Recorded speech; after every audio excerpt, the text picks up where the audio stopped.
Hello, it is my pleasure to give you a review of studies on L3 speech acquisition in this video.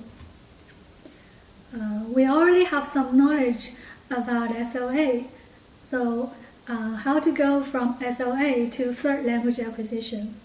Some of you might consider that L3 learners to be a subgroup of L2 learners. However, unlike L2 learners, L3 learners can rely on conscious linguistic knowledge, language learning experience, and strategies. L3 learners also have broadened phonetic repertoire and enhanced perceptual sensitivity. So in this case, L3 learners should be different from L2 learners, and therefore L3 speech acquisition should be a separate field. However, we are still far from understanding L3 speech.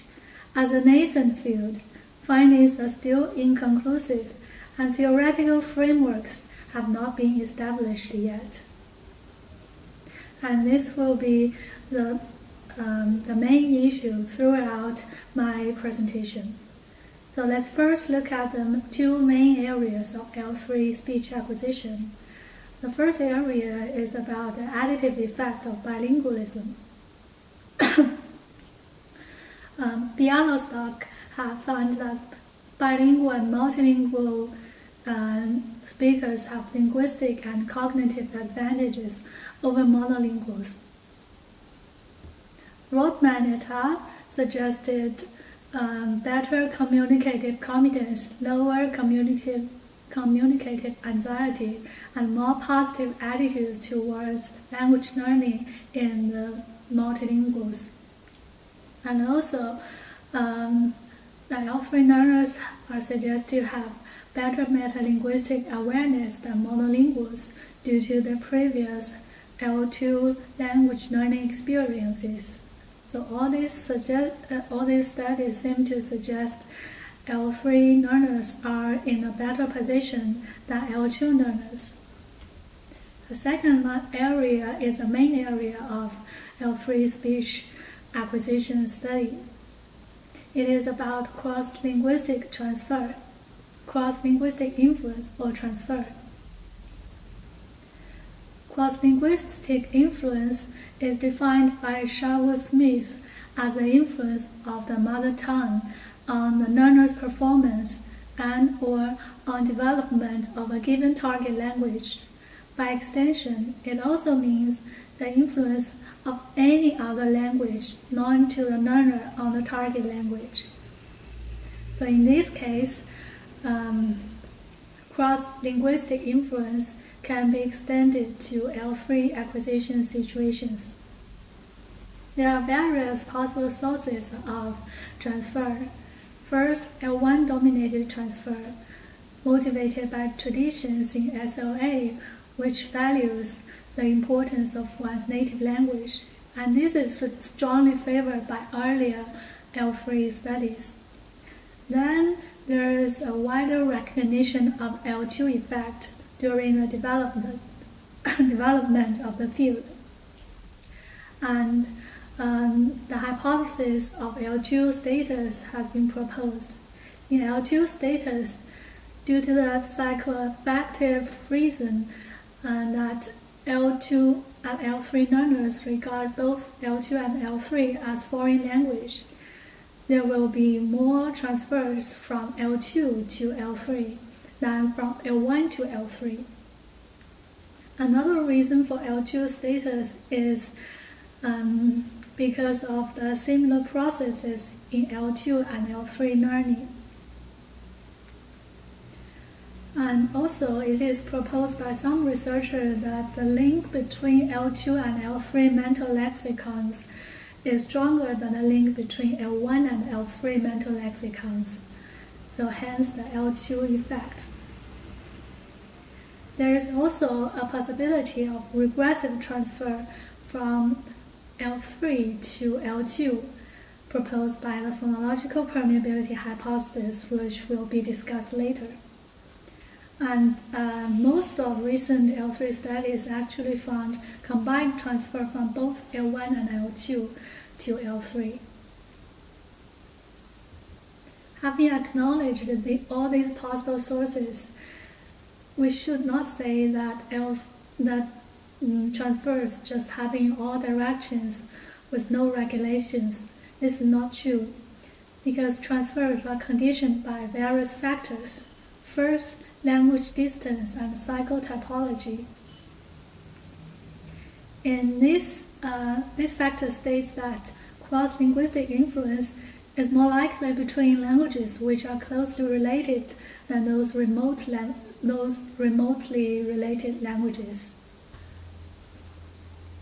The second factor is proficiency. Studies found that it is more likely for transfer to be negative at low level and positive at higher level of L3. And also, the proficiency level in one's source language, that is L2, should be high enough, or at least reach some certain threshold in order for it to affect a later acquired language. The third factor is language use and exposure, sometimes referred to as recency. Cross-linguistic influence is more likely from a language that is recently used. I can give you an example of myself. When I was learning German during intensive classes, I found myself to be strongly affected by German in my daily life. When I say some words in English like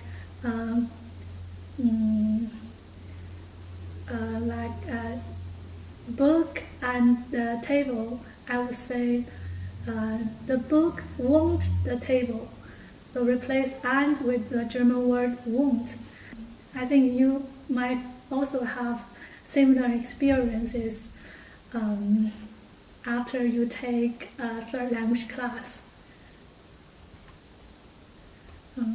After reviewing cross-linguistic influences, let's look at the empirical L3 research, mainly categorized in different types by me, because if we look at the studies chronologically, they are really in a mess. So I review them by different types. First type is case study.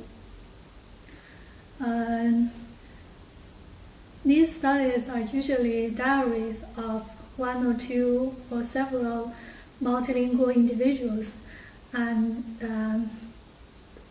these are longitudinal studies. Charmont recorded French-Spanish bilingual acquiring English and found double influence from L1 and L2.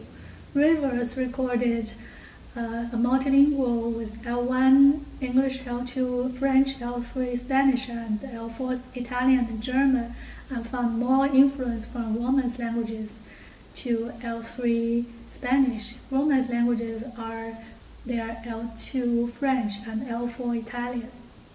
So this supported the effect of typology. Then the study by Good based on 4 trilingual speakers with different L1s, acquiring English or German as their L2 or L3. But the study did not find conclusive evidence of L1 interference in L2 and L3, while some indications of positive effect of L2 on L3. The most important and widely cited study is Hammerberg's series of studies. These series documented a multilingual linguist, Sarah Williams, who spoke L1 English, L2 German, L3 Swedish, and other less proficient foreign languages. This study is quite systematic, including syntactic, phonological, and vocabulary part. The finding that I'm presenting is only in phonology part. They asked 3 native speakers to judge the foreign accent of their of Sarah Williams' L3 Swedish production. And also there are some acoustic and perceptual studies, but acoustic and perceptual study findings were inconclusive, and only foreign language accent rating generated interpretable finding. The finding is that more L2 influence happened at the beginning stages, and L2 influence declined while L1 influence persisted in later L3 acquisition stages. Having looked at the diary studies, let's review some acoustic studies. First is about vowel production.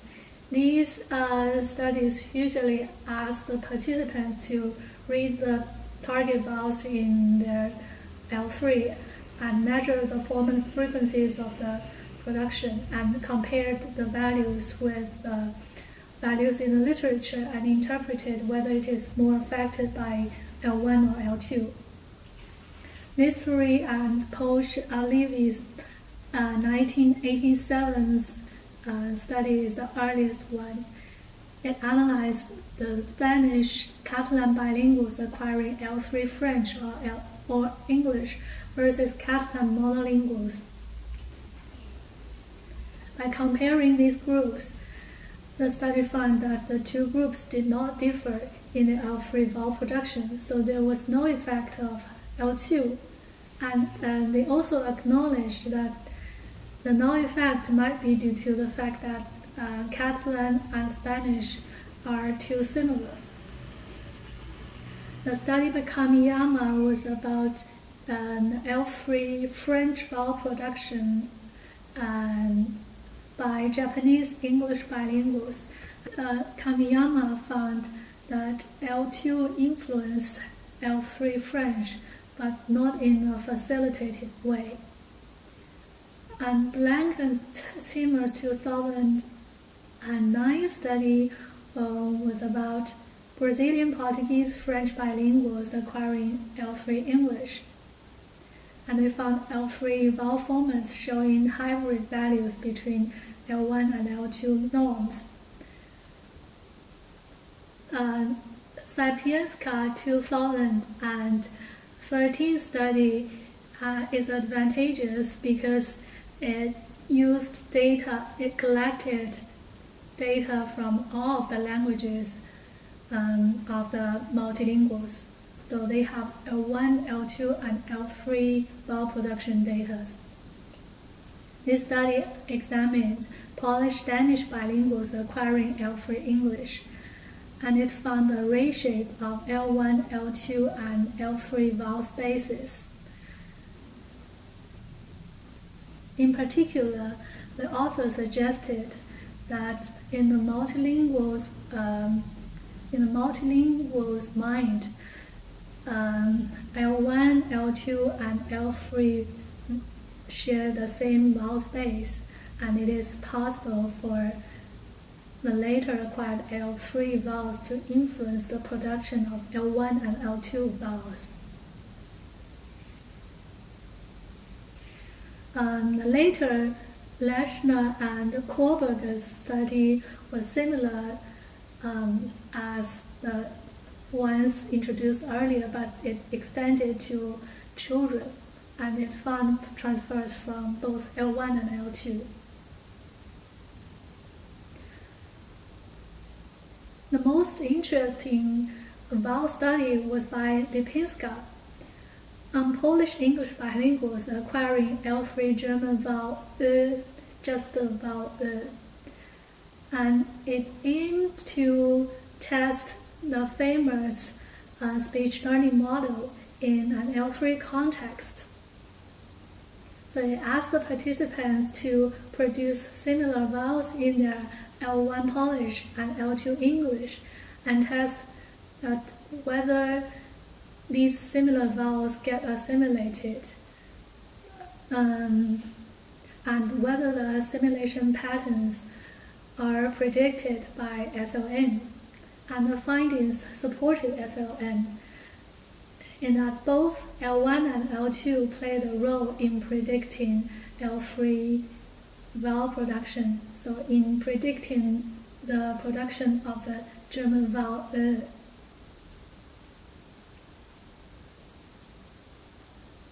And thirdly, VOT production. The study of VOT is quite consistent and their findings are similar. Tremblay analyzed English-French bilinguals learning L3 Japanese, found facilitative transfer from L2 French. Lamata analyzed French-English bilinguals learning L3 Spanish, also found L2 influence. Wunder 2010 on German-English bilinguals learning L3 Spanish, also the effect of L2, but it also suggested underlying L1 effect, which means that the speaker's L2 is itself L1 accented, so there is an underlying effect of L1. And the more recent study on Spanish-English bilinguals learning L3 French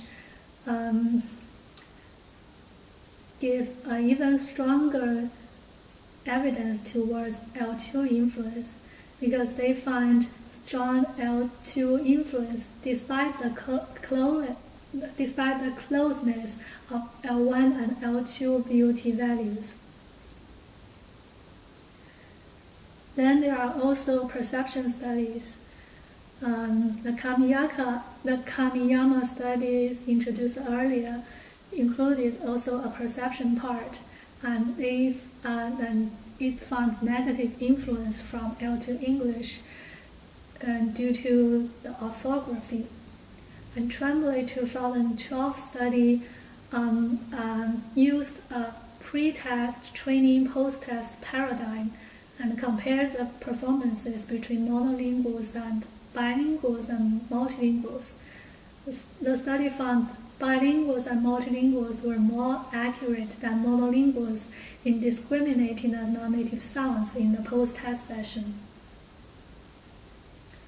And the next study was about Polish children learning L3 English in Ireland alongside French or German. Similarly, the study found that L3 children performed better and with greater perceptual sensitivity than the L2 peers.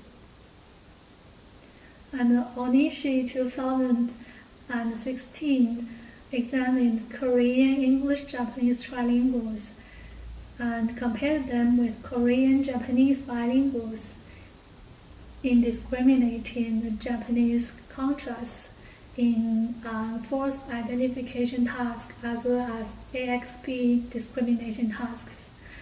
The study also found that trilinguals outperformed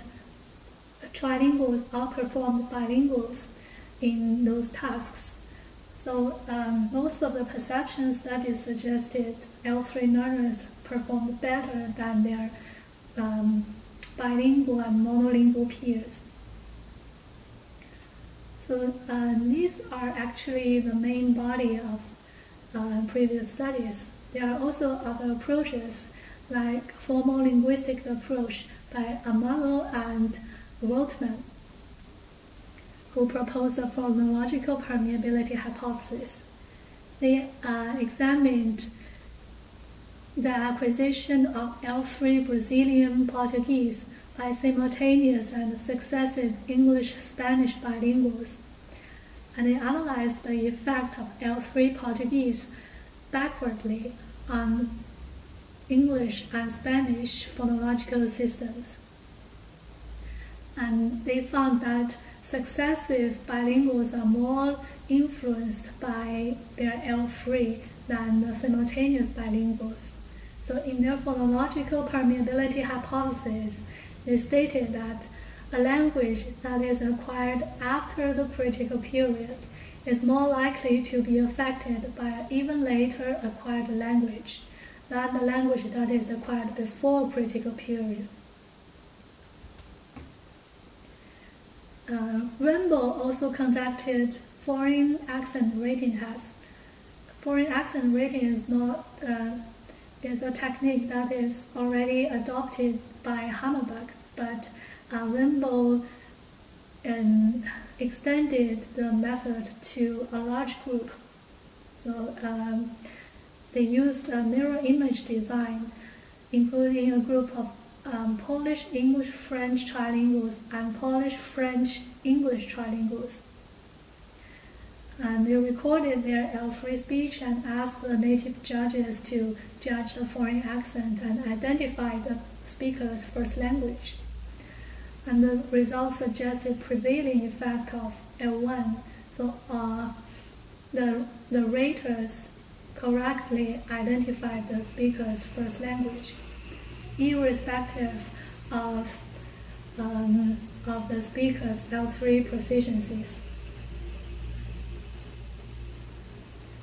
Rainbow also analyzed L3 speakers' metaphonological awarenesses, and she found that metaphonological awareness constitutes an important component of multilingual competence. After reviewing previous studies, you might already have noticed some problems or gaps. Then let's discuss some methodological considerations. First, we noticed that the phonetic features being analyzed are quite limited. Previous studies mainly focused on VOT and vowels, maybe because L3 field is a very new field, so they are not very ambitious. And the language grouping is also restricted to European languages. There is sporadic studies on Japanese trilinguals, but how about the trilinguals or multilinguals in China, in Hong Kong? Third is the assessment of language proficiency. If you are a third language speaker, the chances are the third language is not English, and you have not taken public exams like IELTS or TOEFL. So how to assess language proficiency? Previous researchers have asked the speakers to self-rate their proficiencies in speaking, reading, etc. Also, they use the language class membership as a reference, like elementary class, intermediate class, or advanced class. Another method is vocabulary size test. So all these tests can be considered, but there is no agreed upon method on the assessment of language proficiency. Last but not least, the lack of theoretical framework. Except the study by Lipinska that tested SLM, most of the previous L3 studies are just descriptive. So this is a problem for L3 speech studies. So at the end of this presentation, I want to give you some take-home message. It is demonstrated repeatedly that L3 speech is not the same as L2 speech.